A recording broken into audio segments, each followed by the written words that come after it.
네, 안녕하세요. 김주현입니다. 조용한 사직 말고 조용한 해고 시작됐다라는 주제로 좀 포스팅을 했는데요. 이 요새 이제 조용한 사직이 많이 이야기가 나오고 있습니다. 또 조용한 사직이라는 이런 내용들을 바탕으로 한 프로그램들, 이런 홍보들 많이들 하시더라고요. 저 역시도 이제 8월 28일 날 제가 이 조용한 사직을 이제 주제로 해가지고 포스팅 한 적이 있었어요.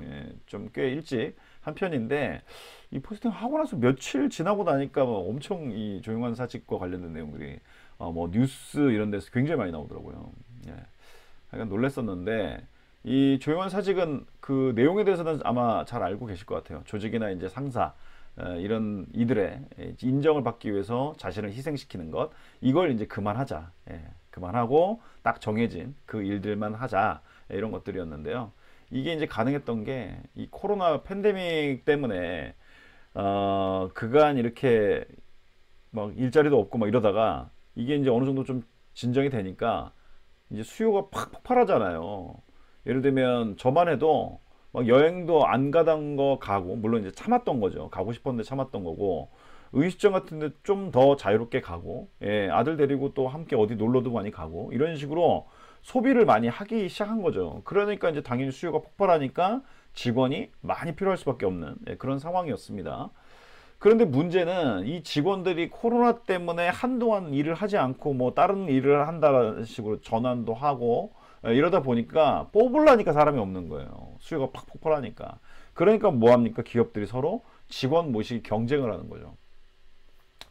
그래서 새로운 직원을 뽑는 게 굉장히 어려웠던 건데 문제는 또 뭐냐? 새로운 직원들을 뽑는 것만큼이나 기존에 있는 이 직원도 나갈까봐 걱정을 해야 되는 거죠. 그러니까 직원들 입장에서는 뭐 조용히 그만두기를 해도 뭐 어떻게 기업 입장에서 할 도리가 없었다 이겁니다. 근데 이제 직원 입장에서 좀 좋은 시기는 이제 곧 끝날 것이 아닌가 라는 건데요. 뭐 아마 다들 동의하실 겁니다. 세계적인 불경기가 지금 너무 심해지고 있다는 거죠. 뭐 어느 나라는 지금 부도가 났다, 뭐 디폴트를 선언했다, 뭐 이런 얘기들 나오고 있고, 국내에서도 이제 부정적인 신호들이 계속 나오고 있습니다. 이 금리가 이제 계속 높아지고 있잖아요. 그러다 보니까 뭐 예전에 이제 코인 시장, 주식 시장 박살나고, 부동산 시장도 마찬가지로 이제 정점을 찍고 이제 막 엄청나게 빠르게 가파르게 집값이 하락하는 이런 것들. 그리고 이제 뭐 영끌족들 해가지고 이제 굉장히 무리해서 이제 대출을 막 받아서 집을 사신 분들, 이런 분들은 지금 집을 팔아도 원금도 다 못 갚는 일들이 지금 막 벌어지고 있죠. 도시별로 지금 다루고 있고, 뭐 저는 이제 서울에 살고 있는데 서울도 지금 집값이 조금씩 내려가고 있는 게 보입니다. 저희 집도 그렇고 뭐 이렇게 보면은 뭐 저야 어차피 뭐 집을 여러 채 갖고 있는 것도 아니고 제가 살 집만 갖고 있으니까 뭐 그냥 별로 크게 생각 안 하고 살고 있는데, 여하튼 간에 이런 이제 부정적 신호들이 이제 벌어지고 있는데 문제는 뭐냐면 기업들도 이제 굉장히 위기에 빠지게 된 거예요. 금리가 자꾸 높아지다 보니까 대출이 더 이상 연장이 되지 않거나, 예를 들면 대출 이자를 감당하기가 이제 기업들도 쉽지 않아졌고, 또 스타트업 이런 회사들이 최근에 이제 보면은 투자를 계속적으로 받지 못해가지고, 왜냐면은 유동성이 떨어지니까 투자도 그만큼 어려워지잖아요. 그러니까 이, 이 작은 이제 스타트업 입장에서는 견딜 수가 없는 거죠. 회사의 어떤 운영 자금이 떨어지니까. 그래서 이제 권고사직을 시작을 했다는 거예요. 그래서 저 같은 경우에도 원래 강의가 하나 계획돼 있었던 게 있었는데 거기서 이제 그 예산 문제 때문에 캔슬을 했거든요, 최근에. 좀 작은 회사였었어요. 약간 스타트업에 이제 가까운 회사였는데, 그러면서 약간 이제 느낌이 싸한 거죠. 뭐 뿐만 아니라 또 이제 소상공인 분들도 이 굉장히 얇아진 지갑 때문에 소비에 이제 직격탄을 이제 받았으니까. 그러다 보니까 이제 뭐 어젠가요? 그젠가 제가 뉴스를 보는데 피트니스 센터 이제 그 사장님이셨던 거죠. 회원분들이 그 연장을 안 하신다. 계약을 이제 안 하신다. 이런 겁니다. 이거 어려워져서 그런 거죠. 회사가 이제 이렇게 어려워지면은 뭐 당연히 살아남아야 되니까 다양한 노력을 하게 됩니다. 그러면서 이제 거의 최후의 보루 같은 형태의 수단이 바로 해고다라고 볼 수 있는데, 우리 대한민국 같은 경우에는 일단 해고 자체는 법적으로 굉장히 어렵습니다. 예, 이렇게 노동법이 좀 센 편이죠, 우리나라도. 물론 이제 일부 베트남이나 뭐 이런 데처럼 이제 공산권 국가들에 비하면은 약하지만, 예, 우리나라도 어마어마 센 편이다. 선진국 치고는 되게 센 편이죠. 그렇지만 이제 기업이 이제 생존에 어떤 문제가 생겨버리면 어느 정도 해고가 가능해지기 시작합니다. 구조조정과 같은 형태로 가능해지고, 뭐 해고 회피 노력 이런 것들을 했다라고 하면은 어느 정도 가능해요. 그래서 이제 그러한 상황, 최악의 상황 오지 않았으면 좋겠는데, 안 왔으면 좋겠고, 예, 그럼에도 불구하고 업종에 따라서 올 가능성이 이제는 굉장히 높다. 제가 볼 때는 약간 느낌인데, 지금 그러니까 IMF 때는 진짜 어마어마했고, 2008년에 우리 저 금융위기 왔잖아요. 그때도 뭐 저는 인사 업무를 할 때였는데, 그때 이제 산업에 따라 좀 다르겠었는데, 금융 인더스트리에 있었던 회사들은 타격 많이 받았습니다. 그때 예를 들면 이제 PF로 그 프로젝트 파이낸싱 이런 거 많이 하는 이제 회사들 같은 경우에는 막 줄줄이 막 건설사 막 부도나고 막 난리였었어요, 그때도. 그래가지고 금융권에 있었던 분들은 그때도 구조조정 많이 했었거든요.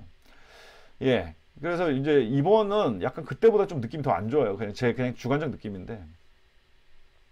좀 더 힘들겠다. 예, 왜냐면, 근데 약간 이럴 수도 있어요. 제가 그때는 직장이었지만, 지금은 이제 어떤 이제 개인 사업자잖아요. 강사이기 때문에.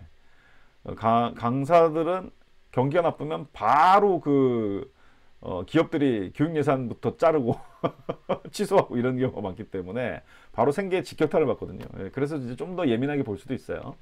어쨌든 그래서 이제 정말 뭐 안타깝습니다만, 이런 이제 구조조정과 같은 이제 안타깝게도 구성원을 해고해야 되는 이런 상황이 왔을 때, 리더 입장에서는 이제 꾸준히 하셔야 되는 게 뭐냐, 구성원들에 대해서 이제 성과, 업적, 역량 등등, 예, 이런 것들에 대해서 구체적으로 살피시고, 예, 기록을 해 두셔야 된다.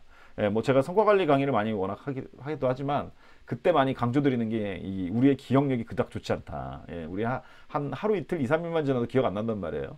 예, 그렇기 때문에 이제 기록을 좀 잘해 두셔라, 이런 말씀을 좀 많이 드리고 있고, 또 이제 뭐 우리 같은 이제 인간은, 예, 이 선택적 지각합니다. 보고 싶은 거 보고, 뭐 믿고 싶은 거 믿고, 예, 이러고 산단 말이죠.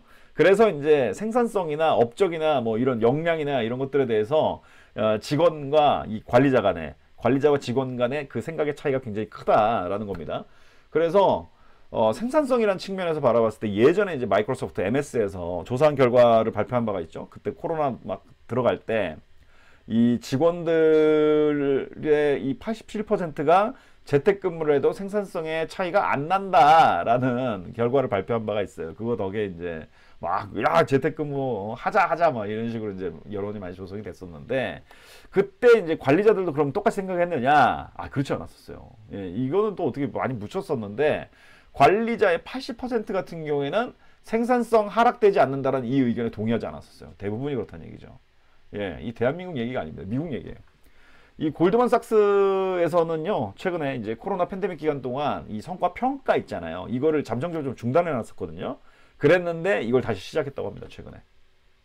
이 되게 시사한 바가 크죠. 미국의 지금 그 성과 평가를 잠정 중단했던 기업들의 30%가 최근에 다시 성과 평가를 재개한다로 바꿨대요. 예, 같은 회사에서 이제 발표한 자료 보니까. 그러니까 우리가, 예, 좀 이제 우리나라도 크게 다르지 않다 이겁니다. 지금 미국이 그나마 제일 남편인데, 예, 우리나라는 이제 되게 어려워질 수 있어요. 그러면 정말로 안타깝지만 구성원을 해고해야 하는 순간이 올 수 있고, 리더 입장에서는 보통 구조조정이나 이런 작업을 할 때 각 부서에서 누구누구를 할 것인지에 대해서 결정해서 달라, 이런 식으로 많이 한단 말이에요. 그러니까 진짜 리더 입장에서 힘들죠. 누구를 선택해야 되느냐. 예, 이게 어려운 순간이 올 수 있습니다. 그리고 이로 인해서 법적 소송도 굉장히 많아질 가능성이 높다. 예, 그렇기 때문에 준비를 하셔야 되는데, 이게 꼭 뭐 구조조정하고 해고가 아니다 하더라도 이 공정한 성과 관리를 위해서는, 예, 평상시에 꾸준하게 관찰도 많이 하시고 면담도 많이 하시고, 예, 그리고 아까도 강조드렸습니다만 기록을, 예, 꼭 하시기를, 예, 추천드립니다. 네, 경청해 주셔서 고맙습니다.